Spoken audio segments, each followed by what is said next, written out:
Alors, Teilim 91.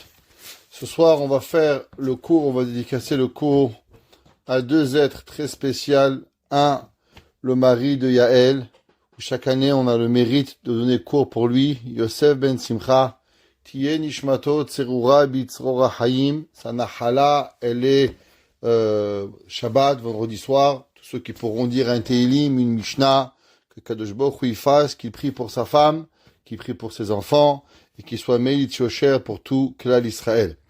Nous avons aussi ce soir la nahala de la grand-maman de Yaakov Hazan. On sait toujours présent pour nous à chaque fois qu'on a besoin. Alors on va faire le shur aussi pour Zahara Bat Yamna, Tiyet Nishmata Tserura Bitzrora Hayim. Et que Akadosh Baruch Hu y fasse, que tous ces gens-là, ils prient pour nous et pour tout le Am Israël. Alors, Teilim Tzadik Aleph, Teilim 91. D'abord, comme d'habitude, on va commencer à savoir pourquoi on fait ce Teilim, quelle est la raison et qu'est-ce qui nous sauve ce Teilim. D'abord, ça fait longtemps qu'on ne s'est pas retrouvés. Ça fait 10 jours, mais c'était 2 semaines de cours. C'était beaucoup trop, à mon avis, on a raté. Alors, on est heureux de revenir à nos Teilim. Alors, Teilim 91. Ze hamizmor ou le horaires lev ha'am le chassot tahal kalfe hashechina. Le but de ce Teilim, il est pour réveiller les gens de venir sous les ailes de Akadosh Baruch Hu. Kaviachol, Akadosh Baruch Hu, la Shechina, elle est comme une grande main, comme quelqu'un qui a une grande toile et qui étend sa toile, il veut prendre tous ses enfants. Un machal Chachamim nous donne comme un papa. Au moment de Birkat Kohanim, qu'est-ce qu'il fait? Alors, il étend son talit et il prend tous ses enfants. Et on sait que le papa, il aimerait que tout le monde rentre. Il y a toujours un petit enfant qui fait le malin, qui se sent pas assez important et qui veut pas rentrer sous le talit. Mais Akadosh Baruch Hu, lui, il étend le talit le plus grand possible. Et il veut que l'on puisse rentrer. Alors, c'est ça le misbor, c'est pour nous réveiller de rentrer sous les ailes de la Shekhinah. Gam yeshbo inyan arbat kufot. On va voir que dans ce Teilim, il y a aussi le sujet des 4 saisons, l'automne, l'hiver, le printemps, l'été, ou mihem asher moshlim alehem, et que, en vérité, qui c'est qui est au-dessus de toutes les saisons, c'est Akadosh Baruch Hu, vekol shomer nafsho yichak mehem, et comment Akadosh Baruch Hu, il veut, chacun de nous, de pouvoir être avec Akadosh Baruch Hu, et de s'éloigner de tout les choses qui veulent nous faire du mal. Alors, pour ce Teilim, quand le dire, Tov leomro sheva pe'amim. Il est bien de dire ce Teilim 7 fois, spécialement au moment où on va en voyage. On a aussi le minag de le dire 7 fois, vous avez vu, à Hanouka. Au moment où on allume les bougies de Hanouka, on a la coutume de dire Yoshev beseter Elion 7 fois. Haomro en sarir kelizayin. Le Abu Draham, Rabbi David Abu Draham, un Rishon, qui est ramené très souvent dans le Shulchan Aruch, dans le Beth Yosef, il dit que on doit faire attention. Alors, le Abu Draham, il dit que tout celui qui lit le Teilim 7 fois Yoshev Beseter Elion, il n'a pas besoin d'armes. Les Américains, ils sont très effrayants de pistolets, de couteaux, d'avoir toutes sortes d'armes pour se protéger. Le Abu Draham, il dit que tout celui qui lit le Yoshev Beseter Elion 7 fois, il n'a pas besoin d'armes pour être protégé. Il dit aussi que toute personne qui va lire ce Teilim, non seulement il n'a pas besoin d'armes, si Dieu préserve, quelqu'un va lui faire du mal, mais même pour se protéger à lui-même, il n'a rien besoin. On sait et on va voir que énormément de mal que nous avons ne provient pas seulement des êtres vivants que nous voyons. Dans les êtres, dans la Kadosh Baruch Hu, il a créé, il y a beaucoup ce qu'on appelle les mazikin. Alors, je vais ouvrir une parenthèse. Qu'est-ce que c'est les mazikin? Ça s'appelle en français ce qu'on appelle des démons. En arabe, des jnoun. Ceux qui ont l'habitude. En hébreu, des shindalet. Ce sont tous ces esprits mauvais qui existent sur Terre. Alors, comment ils existent? Alors, bien sûr, il y a ce qu'on appelle les forces du bien. Et en parallèle, il y a les forces du mal. Donc, il faut savoir que quelque part, en vérité, tout ce qu'il y a dans le bien, il y a dans le mal, et Akadosh Baruch Hu, il a créé une balance pour être équitaire. De plus, il y a les forces du mal par rapport aux avérotes que nous faisons. Ça veut dire une personne qui fait des péchés, alors il amène sur lui des forces du mal. Ça veut dire une personne, si Hachem il a créé, on va dire, 100 forces du mal, une personne qui fait 100 avérotes, elle a 100 forces du mal naturelles, plus 100 forces du mal supplémentaires par rapport aux avérotes que lui-même il a fait. Donc ça veut dire que nous avons double force du mal, les forces du mal naturelles et les forces du mal que nous prenons par rapport aux avérotes que nous faisons. Et il y a certaines avérotes particulières que ces avérotes, elles viennent chercher la personne. Pourquoi? Parce qu'on les a créées à travers nos péchés et maintenant elles veulent avoir de la vitalité. Et cette vitalité, comment elles obtiennent? Elles obtiennent à travers nous-mêmes. Donc ils veulent sucer nos mitzvot, ils veulent venir prendre de chez nous et elles veulent véritablement nous faire du mal et elles nous tiennent responsables que leur vie malheureusement n'est pas une vie. Et pourquoi elle n'est pas une vie? Parce qu'ils sont comme une genre d'âme de vie, mais sans avoir un corps pour pouvoir s'élever. Alors elles viennent à la personne et elles veulent faire mal à la personne. Et une des façons de comment s'en tirer et de se libérer de ces forces du mal, eh bien c'est à travers le Teilim Yoshev Beseter Elyon. Enlever toutes les forces d'impureté. Barminan, il y a des gens qui ont mauvais œil, il y a des gens qui ont sorcellerie. Tout cela s'enlève à travers Yoshev Beseter Elyon. À part cela, tout celui qui a besoin de garde, tout celui qui a besoin qu'Akadosh Baruch Hu il le protège et qu'il lui donne la chance et la hatzlacha devant lui, alors qu'ils disent, bien sûr, Yoshev Beseter Elyon, et qu'il va dire avant, Vi'i Noam. On a l'habitude aussi, au moment où l'âme, elle part de ce monde, pour que la Neshama, elle soit protégée de toutes les forces du mal jusqu'à qu'elle arrive chez Akadosh Baruch Hu, alors on dira aussi Yoshev Beseter Elyon. On a l'habitude aussi que au moment où il y a une souffrance publique, comme par exemple en Israël aujourd'hui, où nous avons une guerre, alors il y en a qui ont l'habitude de le dire 91 fois. Il y en a qui ont l'habitude de dire le Teilim Yoshev Beseter Elyon, ben il est le Teilim 91, alors ils le diront 91 fois, et il dira le dernier pasouk, Orech Yemim Azbieh Uve'areu Beishuati, 2 fois. Donc toute personne qui a une grande souffrance publique communautaire, qui disent 91 fois ce Teilim, en disant aussi le Teilim Orech Yamim répété à 2 fois. Avant que on dise et qu'on explique le Teilim, on va étudier un Radak. Le Radak, il se pose la question, comme vous savez, si vous allez prendre le Teilim 90, 91, jusqu'au Teilim pendant 11 Teilim, donc jusqu'au Teilim 101, donc jusqu'au prochain Teilim, on va dire le Teilim 102, qui est le prochain Teilim, c'est seulement à ce moment-là qu'on va de nouveau avoir un nom dans les Teilim. Vous voyez, si vous prenez le Teilim Mechila, le Teilim 101, c'est là ça recommence les David Mizmor. Mais jusqu'au Teilim, il n'y a plus de nom. On voit plus qui c'est qui a écrit les Teilim. Teilim 90 jusqu'au Teilim 101, il n'y a pas de nom au compositeur des Teilim. Chachamim nous disent pourquoi? Parce qu'en vérité, ces 11 Teilim, ils ont été composés par Moshe Rabbeinu. Depuis Tefila et Moshe, ce sont un long Teilim, ce sont 11 chapitres que Moshe Rabbeinu, il a écrit. Nous dit le Radak, quelle est la raison pourquoi Moshe Rabbeinu, il a composé ces 11 Teilim? Et il dit le Radak, L'oniskar basé à Mizmor Shema Meshorer. Il n'est pas écrit dans ces Teilim qui c'est l'auteur, le compositeur du Teilim. Il dit c'est pour ça que c'est marqué dans le Midrash, dans Teilim, que Moshe Rabbeinu il a composé ces 11 Teilim comme on a mentionné. Et il dit et tous, ils sont connectés au Teilim, Tefila et Moshe. Et il dit pourquoi ces 11 Teilim par rapport à 11 Teilim que Moshe Rabbeinu il a béni.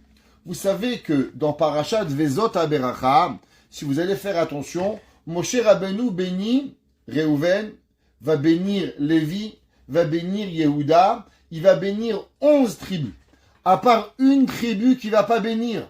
Si vous faites attention, c'est la tribu de Shimon. Shimon ne va pas recevoir de bracha de Moshe Rabbeinu. Il y a beaucoup d'explications pourquoi Shimon n'a pas reçu. Je vous donnerai seulement une explication ce soir, à cause que l'on sait que qui a été, c'est marqué dans les Mefarshim, qui a été l'auteur du Chata Egel, qui a été l'auteur de celui qui ont fauté le veau d'or, principalement, c'était le Erev Rav.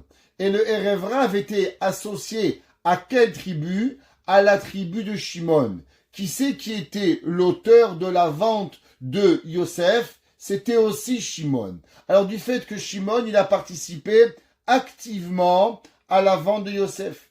Il a participé activement à la faute du Chata Egel. Si vous voulez savoir quelle est la connexion entre la vente de Yosef et Chata Egel, regardez dans le Zera Shimshon de la paracha la semaine dernière, où il explique en long les connexions de Shevet Shimon entre Chata Egel et la vente de Yosef Hatzadik. Et aussi, on sait que Shevet Shimon a participé à la grande Avera qui avait été de Kozvi Batsour, où 22 000 juifs ont été malheureusement tués, où on s'est marié avec des goïms, où on a fait Avodazara. Et c'est pour ça que Moshe Rabbeinu n'a pas béni Shevet Shimon, mais il va bénir les 11 autres tribus. Nous dit le Radak, par rapport aux 11 tribus que Moshe Rabbeinu va bénir, alors il va composer 11 Teilim différents, chacun par rapport à une tribu différente. Alors il dit, le premier Teilim, Tefila les Moshe Isha Elokim, il est par rapport à quelle tribu? Eh bien, il est par rapport à la tribu de Reuven. Comme c'est marqué, Tashev Enosh At Daka. Et c'est marqué à propos de Reuven. Là-bas, c'est marqué Yechi Reuven Ve'al Yamot. Donc, on voit que Moshe Rabbeinu, il a prié Yechi Reuven, que Reuven vive et ne mourre pas. Pareil, dans Teilim 90, Moshe Rabbeinu dit Tashev Enosh At Daka, que l'homme il reste à l'éternité. Donc on voit une corrélation entre le Teilim 90 et la bracha de Reuven qui a été donnée dans Vezot Haberacha. Le Teilim Yoshev Beseter Elion, celui qu'on va dire aujourd'hui, par rapport à quelle tribu il a été écrit. Nous dit le Radak, il a été écrit par rapport à la tribu de Lévi. Quel est le rapport? On sait que Lévi, qu'est-ce qu'ils faisaient? Eh bien, eux, principalement, ils étaient dans la Hazara, ils étaient dans les champs d'Akadosh Baruch Hu, dans les cours de Dieu. Et tout le Teilim de Yoshev, Beseter et Lyon, c'est Akadosh Baruch Hu qui protège. Il protège qui principalement? Eh bien, malgré que c'est intéressant, qui était le plus proche de Dieu? Eh bien, c'était Shivet Lévi. Mais qui c'est qui pouvait le plus mourir de la proximité de Dieu? Eh bien, Shevet Lévi, les Kohanim, les Léviim qui portaient le Mishkan. Donc ceux-là, ils avaient besoin d'une protection supplémentaire. Yoshev Beseter Elion. La troisième, Mizmor Shir Yom HaShabbat. Teilim 92, qu'on expliquera la semaine prochaine, par rapport à quelle tribu? Eh bien, il est par rapport à Shevet Yehuda. Pourquoi? Eh bien, on sait tous, c'est quoi Mizmor Shir Yom HaShabbat? De quoi il parle ce Teilim? Tov Lehodot Lachem, c'est bien de remercier Dieu. C'est qui a reçu le titre de remerciement? Eh bien, Yehuda, Apa'am, Odé et Hachem. Qui est la première personne qui a remercié Dieu? Eh bien, c'est Yehuda. Alors, le Teilim, Mizmor Sheliom HaShabbat, qui parle de Tov Lehodot Lachem, il est bien de remercier Dieu. Eh bien, lui, il est en connexion avec quelle tribu? Avec la tribu de Yehuda. Hachem Malach Geout Lavesh. Le Teilim 93, Hachem Malach, Hachem il règne dans tout le monde. Celui-là, il est par rapport à Shevet Benyamin, que lui, il est dans l'ombre de Dieu. Pourquoi? Nous savons que le Beth Amikdash était dans quelle partie de Eretz Israël? Eh bien, dans la partie de Binyamin. Donc, Hachem Malach Geout Lavesh, où nous avons vu le royaume de Dieu, eh bien, nous voyons le royaume de Dieu dans la tribu de Binyamin. Comme c'est marqué, Hashem chofef alav kol hayom. Akadosh Baruch Hu, il est au-dessus de lui, comme si Akadosh Baruch Hu le couvrait avec son habit, avec sa couverture sur Binyamin. Teilim 94, El Nekamot Hashem. Akadosh Baruch Hu, il va se venger. C'est par rapport à quoi? Ça parle par rapport à Shevet Gad. Alors, qui est sorti de Shevet Gad? Intéressant. Eh ben, vous allez savoir que ni plus ni moins, Eliaou Hanavi.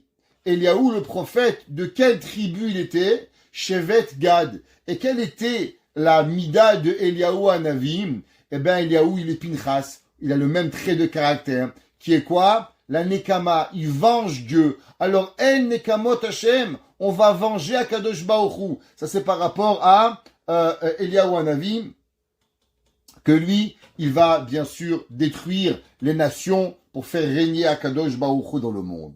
Les Chuneranena, Teilim 95. Nous chantons tous les vendredis soirs, Kabbalat Shabbat, les Chuneranena ala Adonai. Ok? Par rapport à quelle tribu? Eh bien, par rapport à la tribu de Yeshevet Issachar. C'était quoi Shevet Issachar? Quelle était la force de la tribu de Issachar? Eh bien, Issachar Chamor Garem, Rovetz ben Amishpataim. Issachar représente la Torah. Issachar représente celui qui étudie la Torah. Et la Gemara a dit que on sait que la force, les Chuneranena Adonai Nari Hashem, on parle, on prie Hashem, c'est qui? Eh bien, ça c'est par rapport à Shevet Issachar. Et le Midrash, il dit, Amar Rabbi Yoshua ben Levi. Il dit Rabbi Yoshua ben Levi, Adkan Shamati. Il dit, le Midrash, jusqu'ici, j'ai entendu. Le Midrash, il dit pas de qui. Est-ce que c'est Halakha le Moshe Misinaï? Est-ce que c'est de son Rav? Est-ce que c'était une Kabbalah? Le Midrash, il dit, c'est tout. Plus que ça, j'ai pas écouté. Mikan ve'elach, tse keneged atzmecha. Il dit le Midrash, la suite, trouve-la toi-même. Va faire une étude dans les Teilim 96, 97, 98, 99, 100, 101 pour savoir par rapport à quelle tribu. Et le Midrash ne nous dit pas de quoi ça a l'air. Amar, derech hakriya keneged achassid, et il dit, Mishu Yosef beseter Elion, betzei Shaddai tonal. Le Midrash, il continue pas, il s'arrête ici, et Bet Hashem, à travers les cours, on essaiera de trouver une corrélation à travers les autres Teilim et les autres tribus, malgré que le Midrash ne le mentionne pas pour pouvoir y arriver. Alors, pourquoi ce Teilim, il a été écrit et pour qui il a été écrit? Le Meiri, Rabbi qui vivait en Égypte, ok, au 15e siècle, il dit comme ça. Ce Teilim, il a été écrit par Moshe Rabbeinu, les Arez et Adam, les Chatzot, Betsekel Fer Shechina, que l'homme, il s'empresse de rentrer sous la couverture d'Akadosh Baruch Hu. Et il s'appelle, dans la Gemara, l'île Meiri, il ramène Gemara dans Masechet Shevuot, page 15b. La Gemara dit comment il s'appelle ce Teilim? Il s'appelle Shir Shel Pegeim, le chant de toute, on va dire de tout enlever le mal, de tout ce qui peut exister au mal. Eh ben il arrive. Qui kol inyano atzalat achasid abotear bashem. Il dit quel est le but de ce Teilim? Le but de ce Teilim, on va le voir dans les Mefarshim, c'est la réponse. Comme ça que c'est marqué dans le Radak. Le Radak, il dit que c'est Akadosh Baruch Hu qui répond à Moshe Rabbeinu en demandant à Hachem. Moshe a demandé qui Hachem va aider. Et Hachem lui répond une réponse. Celui qui croit en Hachem. Celui qui croit en Dieu, Akadosh Baruch Hu, il va l'aider. Mikol mine pegaim vehezekim sheesh baolam. Tout mal qui puisse exister barminan dans le monde, alors celui qui croit à Hachem, il sera protégé. Il y en a qui ont écrit que celui-là, il parle de Géoulat Israël. Tout le Midrash, tout le Teilim 91, il va parler de la délivrance de Ham Israël. Et il va réveiller Israël qui ne vont pas abandonner avec la longueur de l'exil et que on doit continuer véritablement à avoir Akadosh Baruch Hu avec nous. Et malgré nos difficultés, alors on doit continuer à avoir la Emouna. Nous dit le Midrash, à quel moment Moshe Rabbeinu, il a composé ce chant-là. Yoshev Beseter Elion. Celui qui est assis, traduisons les mots, Beseter, en cachette, Elion, qui est grand, Betzel Shaddai, dans l'ombre de Shaddai, Yitlonan, alors Akadosh Baruch Hu, il va dormir, il va nous protéger. Le Midrash, il dit qu'au moment où Akadosh Baruch Hu a demandé à Moshe Rabbeinu, Moshe Rabbeinu, s'il te plaît, fais-moi un tabernacle. Traduction, un tabernacle, une maison où je pouvais résider sur terre. Akadosh Baruch Hu, après Matan Torah, il avait donné la Torah d'Israël. Alors le Midrash, il nous dit, ça ressemble à quoi? Ça ressemble à des parents qui ont marié leur fille. Alors la fille, elle se marie, qu'est-ce qu'elle fait? Elle va partir à New York, à Paris, en Israël. Et les parents, ils ont un cœur un peu gros. Quoi, leur fille, elle va partir, elle va nous abandonner. Alors ils demandent, s'il te plaît, est-ce que tu peux avoir un lit pliant? Au moins, quand on vient chez toi, on peut dormir. Avoir une petite place. Pas comme ça que tu nous passes. Alors, la fille lui dit, mais papa, je vais habiter en Israël, une petite maison, je ne peux pas te faire une grande place. Le père, il dit, c'est pas grave, ma fille. Juste un petit lit pliant. Pas sur un fauteuil pourri quand même, pas sur un matelas dégueulasse, mais au moins un petit lit pliant que tu vas ranger. Quand j'arrive, j'aurai une place pour dormir avec toi. Alors, à Kadosh Baruch Hu, pareil, après qu'il a donné la Torah à Israël, il dit, maintenant, je vais donner mon plus beau cadeau. La Torah, quand je vais vous abandonner, alors construisez-moi, s'il vous plaît, un Mishkan.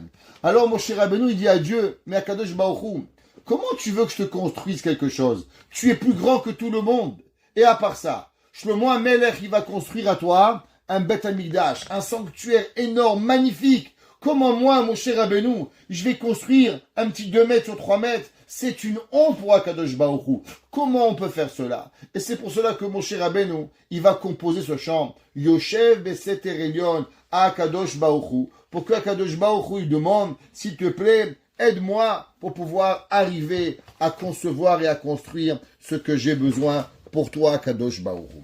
Alors, on va maintenant revenir au Teilim et on va le lire et le traduire en essayant d'expliquer chacun de ces 16 psukim qui sont rapportés ici. Alors, comme on a rapporté qu'il y en a qui disent que ce Teilim, c'est une réponse aux questions du Teilim 90, et le Malbim, il dit que c'est Akadosh Baruch Hu lui-même qui a répondu Kaviachol à Moshe Rabbeinu.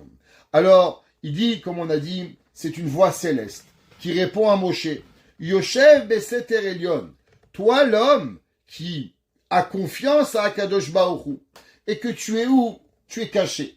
Généralement, les gens qui ont confiance en Dieu sont pas dans la rue, parce que les gens qui sont dans la rue, généralement, c'est qui? Les gens qui disent Kochi ve'otsem yadi, j'ai gagné, j'ai fait, je suis là. Les gens qui ont la confiance en Dieu, eh ben, ils sont un petit peu cachés à la synagogue, au Beth Midrash, au côté la Maharavi. Ouais.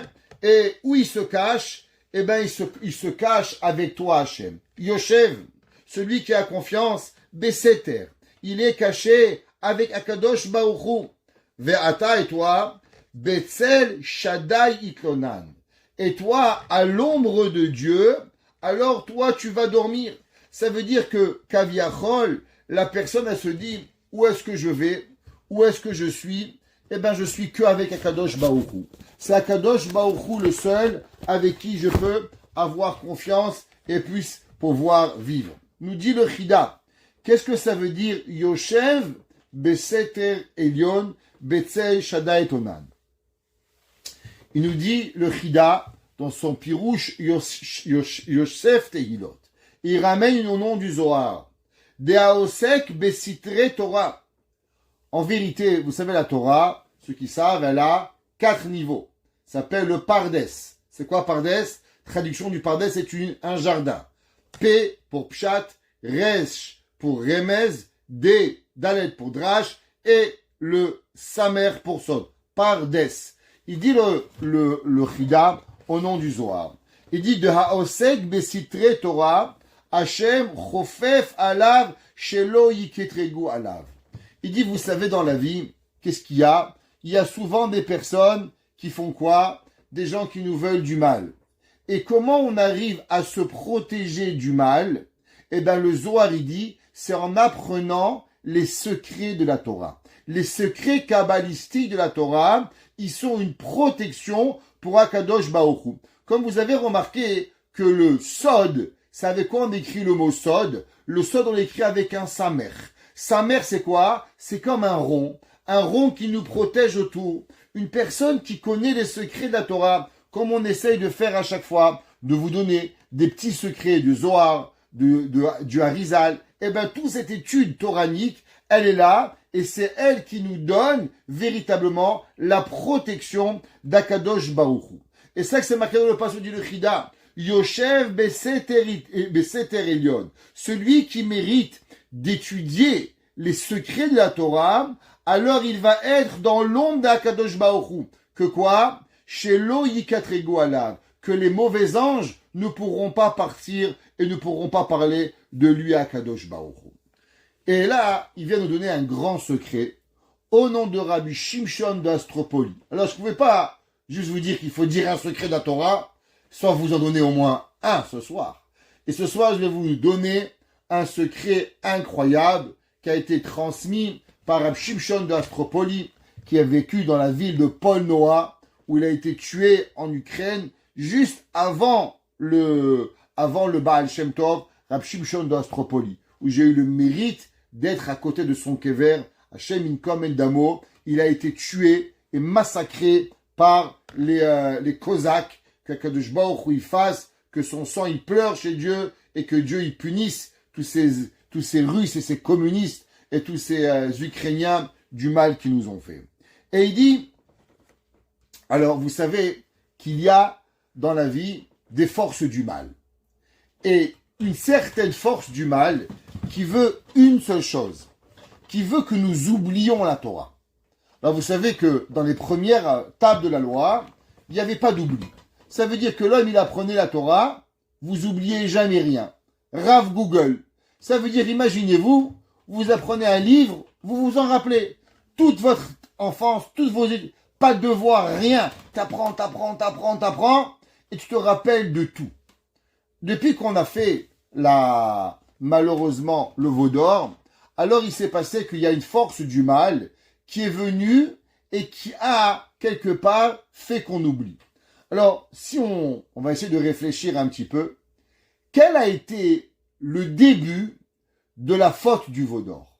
C'est quoi le début? Qu'est-ce qui a apporté qu'on a été capable de faire la faute du veau d'or?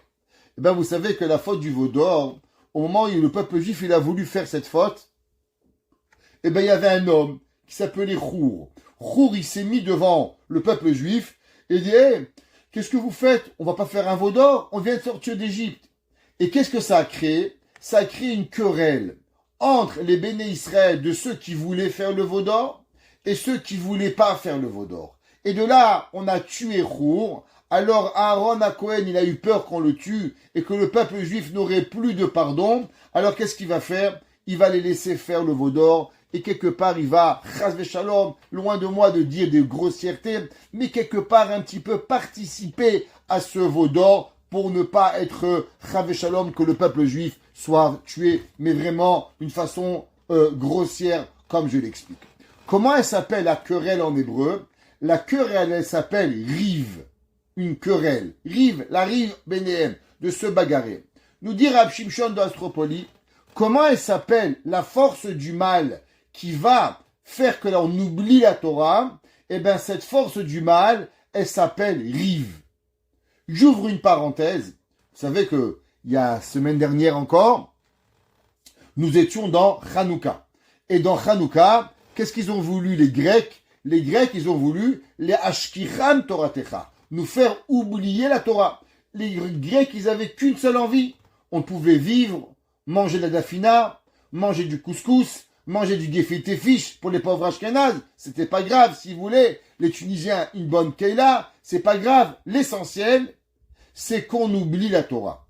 Et Chachamim, ils nous disent à quel moment la force des Grecs, elle est venue prendre son essence? Eh bien, écoutez bien, à la 212e année du deuxième temple. Pourquoi la 212e année? Pourquoi pas la 211e année? Pourquoi pas la 213e année? Et Chachamim nous disent, parce qu'au moment de la 212e année, c'est là que la force du mal de l'oubli de la Torah, qui s'appelle Riv, qui est valeur numérique 212, elle était à son naissance, et c'est pour ça qu'elle est venue se bagarrer, s'affronter avec Israël pour pouvoir combattre l'oubli de la Torah. Et il nous dit le Chida, comme c'est rapporté. Il a rapporté au nom de Rab Shimshon de Astropoli que dans un cours précédent, je me suis trompé et je voudrais en faire part, remercier Monsieur Arki qui m'a envoyé un petit message. Vous vous rappelez, je vous avais raconté l'histoire d'un Rav qui s'appelait Rabbi Elazar et que Rabbi Elazar, il avait oublié la Torah. Et je crois que dans le cours, j'avais mentionné Rabbi Elazar ben Urkenos, qui était une erreur. C'était en vérité Rabbi Elazar ben Arach, qui était le Talmid de Rabbi Yohanan ben Zakkai. Alors, merci à Monsieur Arki qui a écouté le cours avec attention et qui a dit, Rav Kremizi, vous vous êtes trompé, avec raison. C'était pas Rabbi Elazar ben Urkenos, mais Rabbi Elazar ben Arach. Et la Gemara nous dit que Rabbi Elazar ben Arach, il est parti, et vous vous rappelez, il avait parti prendre des vacances pendant 6 mois, et quand il a pris des vacances pendant 6 mois, à la fin, il était plus capable même de lire la Torah. Il avait dit « Achodesh azeh lachem », il avait le verset « Acheresh haya libam ». C'est quoi Cheresh? Sourd, muet, était le cœur, comme si qu'il était devenu incompréhensible de pouvoir étudier la Torah. Et nous dit le Rab Shimshon d'Astropoli, comment un géant de la Torah peut tout oublier en espace de 6 mois? Il n'a pas pris 30 ans de vacances. Mesquine, il est parti au bord de la mer avec sa femme, boire un petit café, un petit thé. Ça va, il n'est pas devenu un rachach avec Shalom. Rabbi Elazar ben Arach, comment on peut oublier toute la Torah juste en 6 mois? Et il nous dit comment il est arrivé. Il dit à cause que, en vérité, cette force du mal, de l'oubli de la Torah qui est rive, c'est elle qui a fait que Rabbi Elazar ben Arach, il a été capable de lui faire oublier la Torah. Et il dit, écoutez bien maintenant, vous savez combien cette force, elle a d'armée. Parce que vous savez que dans la vie, il y a des forces du bien et il y a les forces du mal. Les forces du bien, ils ont des armées.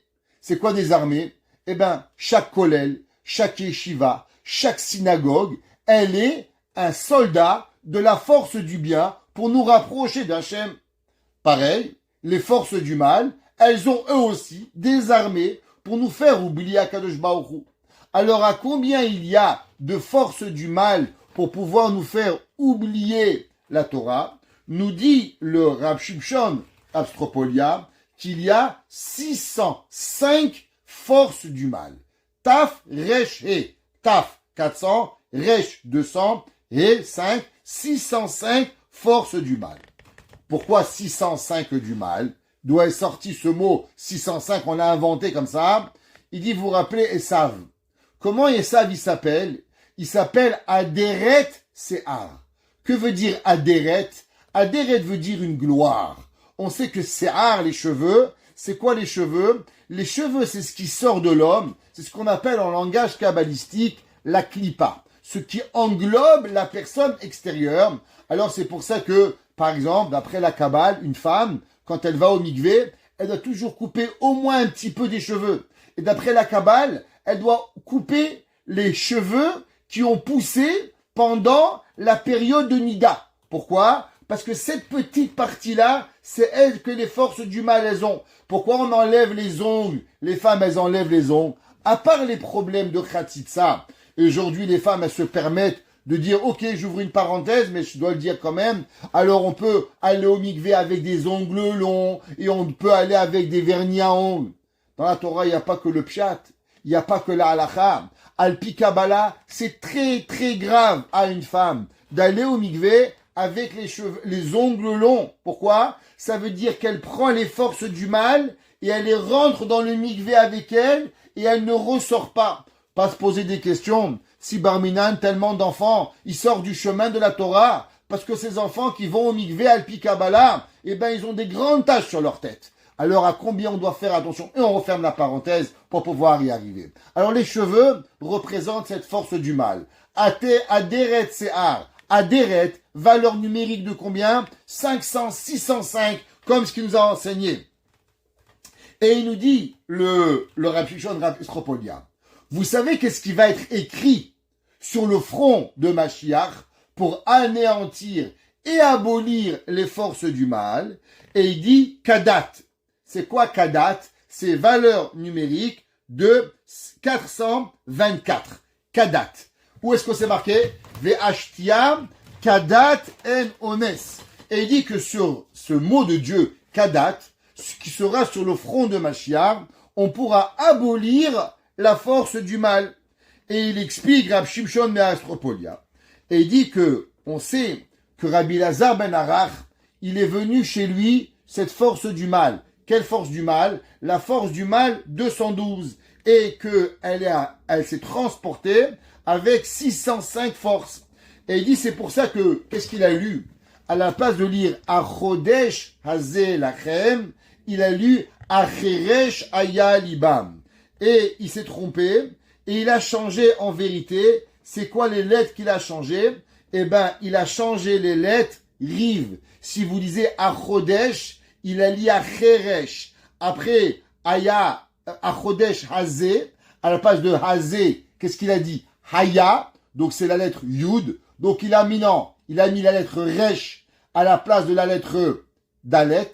Il a mis la lettre Yud à la place de la lettre Zayin, donc Resh Yud. Et après, à la place de dire Lachem, il a dit Libam. Si vous faites attention, les trois lettres qui ont été changées au moment où il a tout oublié, Resh Yud Bet. Pourquoi Resh Yud Bet? C'est les forces du mal qui ont fait que Rabbi Elazar ben Arach, il a oublié la Torah. Et c'est quoi la gematria de Acheresh Aya Libam? Si vous faites la valeur numérique de ces trois mots, c'est 605. Par rapport aux 605 forces qui ont pris la force du mal de faire oublier. Maintenant, on sait que Achodesh Hazeh Lachem, c'est quoi Achodesh Hazeh Lachem? La première force du peuple juif, première mitzvah, tellement importante, qui représente toutes les forces d'Israël, qui représente le renouvellement de la lune, qui représente la mitzvah tellement puissante que même Moshe Rabbeinu n'a pas pu comprendre la force de cette mitzvah. C'est quoi la valeur numérique de Achodesh Hazeh Lachem? Valeur numérique 424, par rapport aux trois lettres qui seront gravées sur le front de Mashiach pour anéantir les 605 forces du mal qui va arriver au moment où on va arriver. On sait que Mashiach ben David, tout cela est expliqué dans le Rav Shimshon de Astropolia. Maintenant, quel est le rapport avec notre Teilim? Magnifique, c'est joli tout ça, mais quel rapport avec notre Teilim? Nous dit le Chida. Yoshev Beseter Elion. Qu'est-ce que ça veut dire? Celui qui étudie les secrets de la Torah, alors qu'est-ce qui arrive? Il va s'assurer qu'il va pas oublier. Parce que les secrets de la Torah, ils sont quoi? Les secrets de la Torah, c'est l'antidote de l'oubli. Celui qui veut pas oublier, qui veut pas devenir Alzheimer, qu'est-ce qu'il fait? La Kabbale. Pourquoi les collègues de Kabbalah sont que donnés aux vieux? Parce qu'en vérité, les jeunes, ils n'ont pas la tête. Mais si on veut pas devenir Alzheimer, alors on apprend les profondeurs de la Torah. Plus l'homme, il apprend les profondeurs, et moins il devient Alzheimer. Alors maintenant, si vous prenez en hébreu, juste on va faire un petit cours ce soir. En hébreu, il y a trois choses. Il y a Haya, il y a Hové et il y a Haï. Qu'est-ce que ça veut dire? Il y a le présent, il y a le passé et il y a le futur. À Kadosh Baruch Hu, il n'y a pas de présent, il n'y a pas de passé, il n'y a pas de futur. Qu'est-ce que ça veut dire? C'est qu'Hachem, il est omniprésent. Avant, pendant et après. D'accord? chaque mot de Dieu, il est aussi passé, présent, futur. Qu'est-ce que ça veut dire que Hachem, il est passé, présent, futur? Alors, chaque mot de Dieu, écoutez bien ce que je vais vous dire ce soir, un petit secret kabbalistique, il a en vérité 3 noms. Pourquoi 3 noms? Il y a le nom de Dieu que vous lisez. Maintenant, vous prenez ces mêmes lettres, vous bougez d'une lettre avant et vous bougez d'une lettre après. Ce qu'on appelle le présent, le mot que vous voyez. Il y a le passé, c'est en enlevant une lettre à chaque fois et il y a rajouter une lettre après. On va faire un test. Qu'est-ce que ça vous donne? Par exemple, prenez le nom Shaddai. Ok? Shaddai. 3 lettres. Shin, Dalet, Yud. Top. Maintenant, si je vous demande, quelle est la lettre qui vient avant le mot Shaddai? C'est quoi la lettre qui vient avant le nom Shaddai? Le Shin. C'est quoi? Kouf, Resh, Shin. Donc, la lettre qui précède le Shin, c'est quoi? C'est le Resh. Maintenant, on continue. C'est quoi la lettre qui précède le Dalet? Shin, Dalet. Donc, on a bougé une lettre avant, on a fait Resh. Quelle est la lettre qui a avant le Dalet? Aleph, Bet, Gimel. Bravo, vous avez bien, vous connaissez votre alphabet par cœur. Top. Donc maintenant, on a déjà Resh, Gimel. Maintenant, on a Yud. C'est quoi la lettre qui précède le Yud? C'est quoi? Tête. Donc ça nous donne Resh, Gimel, tête. Quelle est la valeur numérique de Resh, Gimel, tête? C'est la valeur numérique 212. Ah, dans le 1000. Alors, le nom Shaddai, il est quoi? En vérité, c'est quoi qui précède les noms du nom Shaddai? Nous dit le Chida, c'est Resh Gimel Tet, qui est la valeur numérique de Resh Yudbet. Maintenant, gardons le 212 de côté. Maintenant, on va avancer de l'autre côté. Allons voir la prochaine étape. Donc, on a dit que dans un mot, il y a 3 lectures. Le présent, le passé et le futur. Magnifique. C'est quoi le futur de Shaddai? La dernière lettre de Shin, c'est quoi? Tav, c'est facile. Elle est facile, celle-là. C'est quoi la lettre de Dalet? Lettre après, c'est quoi? He. C'est quoi la lettre de Yud? Kaf. Ça vous donne combien? Tav, Kaf et 605. Les lettres fortes que nous avons de la Kadosh Baruch Hu, de la force du mal. On voit. Le nom Shakai, il nous préserve de quoi? Le nom de Dieu, il nous protège de 2 forces. De la force de Rive. C'est quoi Rive? La force du mal qui nous fait oublier la Torah. Et nous avons la force qui est enfantée de 605 forces qui sont en vérité, quoi? Qui sont les forces qui dérivent du Shem Shin Yud-Ke.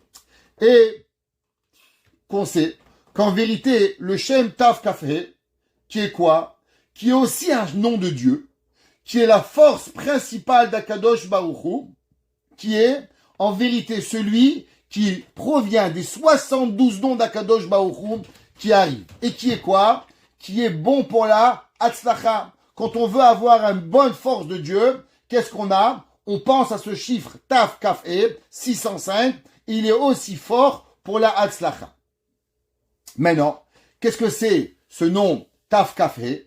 En vérité, il est quoi? Il est Taf Kaf Dalet. Vous vous rappelez? On avait dit que, qu'est-ce que c'est Taka? Taka, c'est 605. Ouais. C'est par exemple, Taka, pardon, c'est 425, pardon. 425. Maintenant, 425, c'est quoi? Vous vous rappelez, sur le front de Mashiach, qu'est-ce qu'il y a? Sur le front de Mashiach, il y a 624. Taf, Kaf, Dalet. Vous vous rappelez? On avait dit que sur le front de Mashiach, il y a 3 lettres. Taf, 400. Ouais. Chaf, Dalet. Maintenant, si vous prenez 424 et vous rajoutez avec ça le Kolel, ouais, alors avec cela, on obtient la force pour pouvoir anéantir quoi? Pour pouvoir anéantir les forces du mal de Rive. Ça veut dire qu'en vérité, dans le nom Shakai, il y a l'avant qui est la force de l'oubli et il y a la force d'après qui est la force de la Hatzlacha pour pouvoir se rappeler tout de Akadosh Baruch Hu. Et avec cela, la personne, il n'aura jamais aucun mal. Et sur ça, il dit, qui mishiu anav. Écoutez, il dit maintenant, comment on arrive à pouvoir garder la force de Dieu? Tout le monde sait, et on répète à chaque fois, une mida. Une mida pour nous donner la force d'arriver à Kadosh Baruch Hu. C'est quoi cette force? Anava, humilité. Moshe Rabbeinu est arrivé à travers quelle force? À travers la force de la Anava. Nous dit le Chida, comment on arrive à enlever l'oubli? Alors, vous vous rappelez, on avait dit, comment elle a été créée la première force du mal? Elle a été venue, la force de l'oubli, au moment du veau d'or. La force du veau d'or, elle est venue à travers quoi? À travers la guerre qu'il y avait entre les tribus pour faire le veau d'or, qui est la valeur numérique. Combien c'est quoi la guerre? Rive 212. Maintenant, comment nous on fait pour enlever cette force de la discorde? C'est quoi l'inverse de la discorde? Eh ben, c'est l'humilité. Alors, grâce à l'humilité, on enlève la force de pour pouvoir arriver. Ah, comment, quel rapport? Parce que le rabbin Crémizy, il a inventé que l'humilité c'est sympathique. Top. Alors venez, on va faire un petit jeu ce soir. Aujourd'hui, ça fait 2 semaines que j'attendais de faire un cours là. Là, je suis pompé là, comme on dit, pompette. Alors, monsieur, ça va, ça tient ce soir? Top.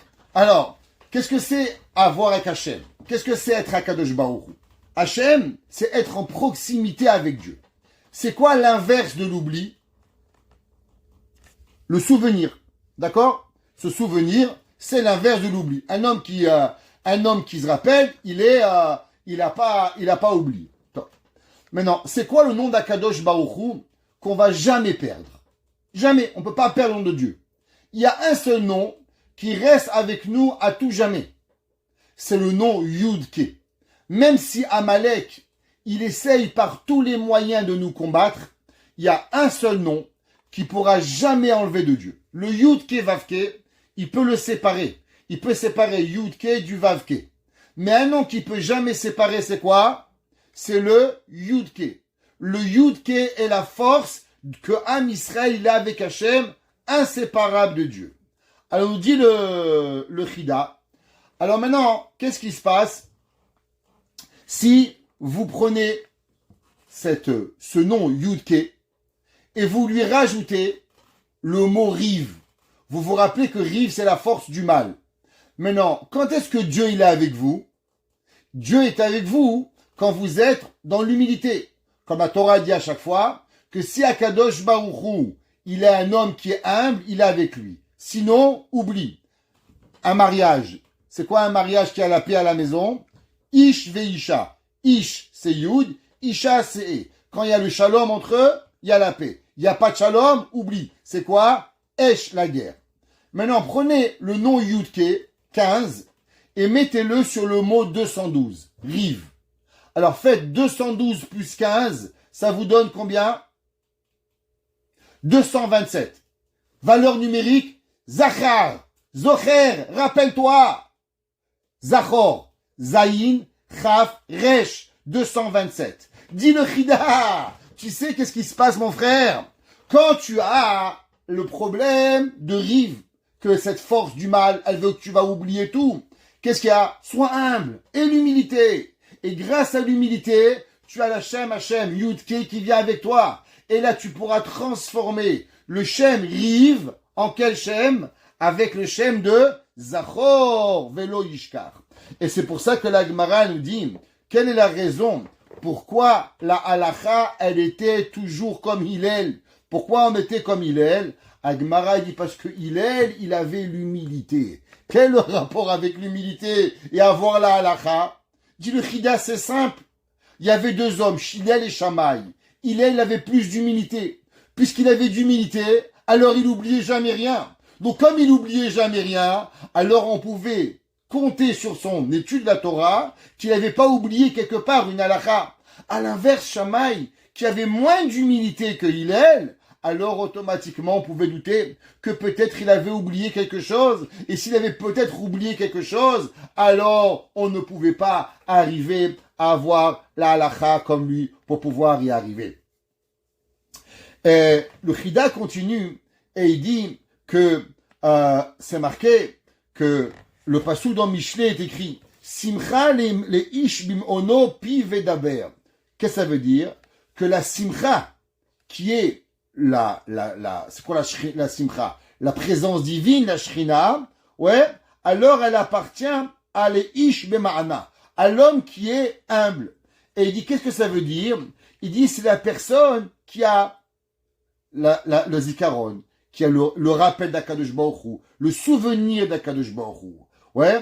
Et ça, on a besoin que, au moment où la personne, il fasse les mitzvot, il doit être mekaven. Leshem yichud kucha bichu shrinte, veze shenema vedaber beito matov, vedaber rewa medaberet, beito malchut pe, tov esod. Et bon, le chida, il continue dans autre chose qu'on va pas rentrer ici. Et tout cela, on l'apprend de quoi? Tout cela, on l'a appris du mot shakai.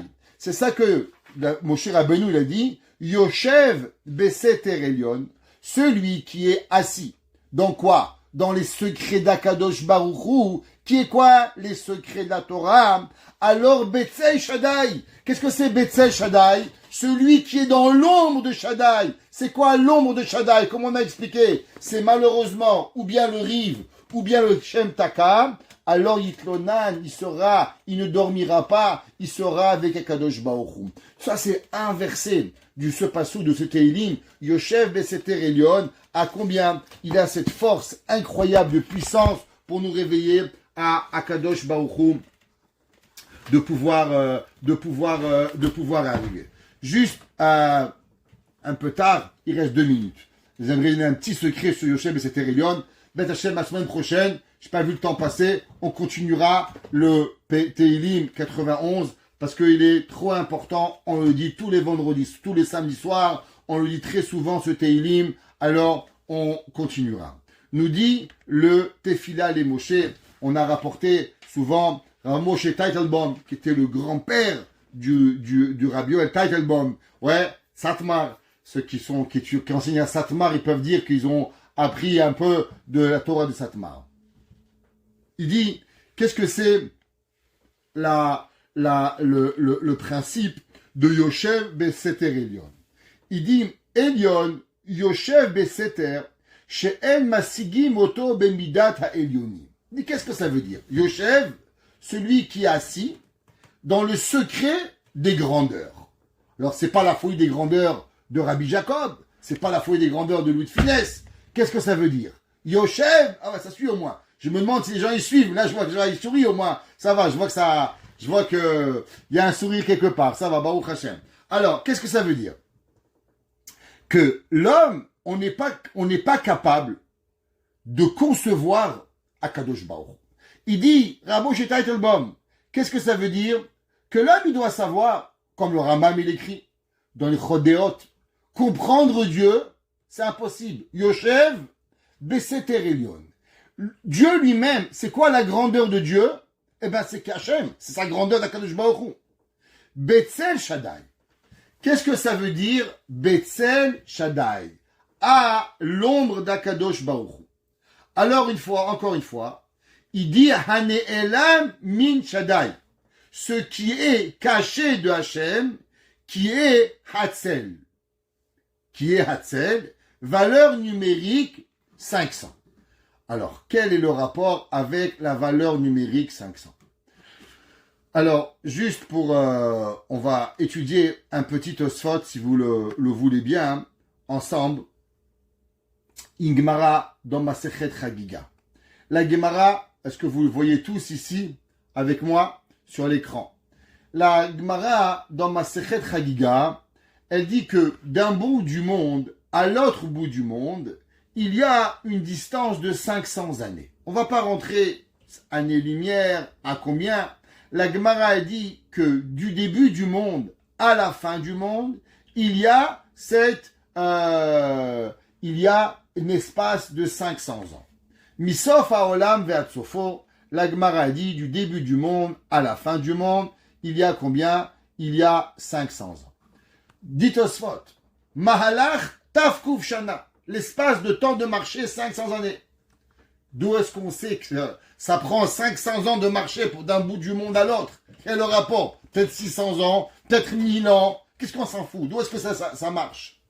Dit Tosfot chez Neymar, Shaddai. Que veut dire le mot Shaddai? C'est quoi ce nom de Dieu? Tosfot il ramène que la Gemara elle va dire plus tard, dans la page plus loin, page Yud Gimel, c'est quoi Shaddai? Chez Amar le Olamo Dai, qui a dit au monde, ça suffit. Le monde prenait de l'expansion, et au bout d'un moment, Hachem il a dit au monde, stop. Alors l'expansion du monde s'est arrêtée au moment où Dieu il a dit ça suffit. Alors si on prend les mots, chez Amar, Dai, qu'il a dit stop, ça fait combien? Le nom de Dieu, Shaddai. Juste une parenthèse, vous savez que le monde il est circulaire, le monde il est rond, c'est une forme ronde. Comment vous calculez une forme ronde? À travers quoi? C'est quoi la forme? C'est quoi la formule pour pouvoir calculer le monde? Eh bien la formule elle s'appelle formule 314. Si vous demandez pourquoi 314, eh bien parce que la valeur numérique de Shaddai, c'est 314. Chez Amar, Léolamo, point, Dai, 314. Ça, c'est la façon de calculer le monde. Chez Lol et Archivioter, que le monde ne va pas continuer. Chez Nehemar, Ani El Shaddai, le passage qui dit je suis Dieu. Para verava, Ani Shamarti Dai la Olam. C'est moi qui ai dit au monde, ça suffit. Hachem, il aurait pu faire que le monde il soit 20 fois plus grand. À un moment, il a dit, stop. Dit Tosfot. Vetema. Et on aurait pu se poser la question. Minala. D'où tu sais? Har. Shiesh tafkuf shana velo yoter velo pachot. Pourquoi 500 ans? Pourquoi pas 1000 ans? D'où t'as inventé ce chiffre 500? Dit Tosfot. Tu sais pourquoi? Tout cela, on l'apprend du mot Shaddai. Du mot Shaddai, on apprend que le monde, il y a 500 ans. Quel rapport? Shaddai, c'est 314, c'est pas 500. Il dit, des nafkalan min Shaddai, be Shaddai yesh gimel otiyot. Il dit, vous savez, que dans le mot Shaddai, il y a 3 lettres. Shin, suivez bien sur le texte. Shin, Dalet, Yud. Alors il dit, maintenant regardez, quand vous lisez le mot Shaddai, en vérité, vous prononcez que 3 lettres sur 9 lettres. Pourquoi? Parce que le Shin, comment on écrit un Shin? Shin, Yud, Nun. Après Dalet, Dalet, Lamed, Taf. Yud, Yud, Vav, Dalet. Donc quand vous disiez Shaddai, sur les 9 lettres, en vérité, vous prononcez combien de lettres? Vous lisez que 3 lettres, qui a un mot de composé de combien de lettres? De 9 lettres. Yud, Nun, qui est le Shin, donc il manque 2 lettres. Lamed, Taf, qui est de Dalet, et de Yud, Vav, Dalet, qui s'appellent les lettres qui sont cachées du nom Shaddai. Maintenant, si vous prenez la valeur numérique de Yud et Nun, c'est combien? Alors, Nun, c'est 50. Yud, ça fait 10. Yud et Nun, 60. Lamed, 30. Alors, 60 et 30, 90. 90 et 400, ça fait combien? 490. Vav et Dalet, ça fait 10. 490 et 10, 500. Dit Tosfot, vous savez pourquoi il y a 500 années par rapport à la grandeur du monde? Parce que les lettres cachées du nom Shaddai sont de 500. Car Shamati Merabi Menachem Berabi Azriel. Dit Tosfot, ça c'est ça que j'ai entendu de mon maître qui ça, Rabbi Azriel, que quelle est la raison pourquoi Kadosh Baruch Hu, il a donné, le monde est de 500, parce que dans le mot 500, dans le mot Shakai, il y a déjà dans lui la distance de l'humanité, qui sont les lettres cachées du nom Shakai. Et il Tosfot, ce secret, vous savez qu'il a donné? Moshe Rabbeinu. Comment? Quand le pasuk il écrit Yoshev, Akadosh Baruch Hu, il est assis, Beseter Elion. Où ça? Betzel Shaddai, dans l'ombre de Shaddai. Qu'est-ce que c'est les lettres qui sont dans l'ombre de Shaddai? Eh bien, les valeurs numériques du nom de Shaddai sont combien? 500. Par rapport aux 500 années que l'homme y prendrait pour pouvoir marcher. Kemosh Katouv, Misof Aolam, Itonan, Kishore Babai Shenishmain Bo Divre Torah Balaila. Et il dit, et vous savez comment on arrive à comprendre tous ces secrets? Yoshev Beseder Elion, ouais, Yoshev, le passage qui dit, Beseder Elion, Betzel Shaddai, à l'ombre de Shakai. Et comment tu arrives à comprendre les secrets de Shakai? Eh ben, il dit, Yitlonan, au moment où Akadosh Baruch Hu, il voit que la personne, il étudie. Quand est-ce qu'on doit étudier? Eh ben, on étudie au moment où tout le monde y va dormir. Alors, parce qu'on voit des films, on est en train d'étudier la Torah. C'est là que Akadosh Baruch Hu, il nous révèle tous les secrets que la Torah, elle a cachés. Et à travers ces secrets, nous sommes protégés de tout le mal que nous expliquerons, Ben Hashem, la semaine prochaine dans les Psukim. Baruch Hanai Leolam. Amen ve Amen.